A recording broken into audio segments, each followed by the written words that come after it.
اليوم سوف نتعلم كيف نحول مجال معين من الإكسل إلى صورة أولى ومجال آخر إلى صورة ثانية. نحن لنفترض أنه لدينا المجال الأول هو من A2 ل B3، والمجال الثاني هو من C5 إلى D6. البرمجة التي تم تسجيلها 3 متغيرات. المتغير الأول أخذ المجال الأول ثم المجال الثاني. المتغير الثالث دمج بين المجالين.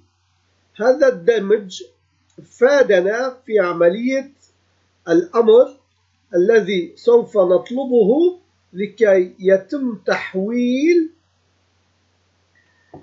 المجالين إلى ملف PDF وتسميته باسم G، وفتح true تدل على أننا نطلب فتح الملف. الآن سوف نرى ما هي النتائج التي سوف تسجل لنا عند تفعيل البرمجة. لاحظ تم فتح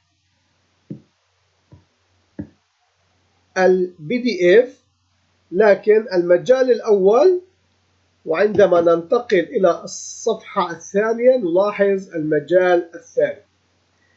فإذا البرمجة بسيطة جدا غير معقدة.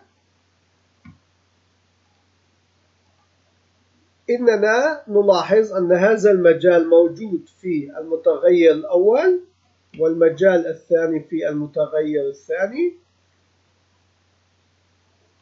أما يونيون إنه دمج بين المجال الأول والمجال الثاني لكي يؤخذ الأمر لتحويله إلى ملف صورة، ملف PDF.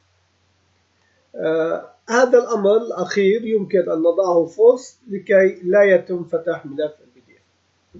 شكرا لمتابعتكم. البرمجة مميزة، تم عرض كيف تحويل ورقة وملف كامل وعدة أوراق إلى ملف PDF، لكن عملية دمج المجال الأول والمجال الثاني وتحويلها إلى صفحة أولى وصفحة ثانية من الPDF كانت هذه هي الأسطر البرمجية التي تشرح ما تم تنفيذه. نلتقي غدا إن شاء الله.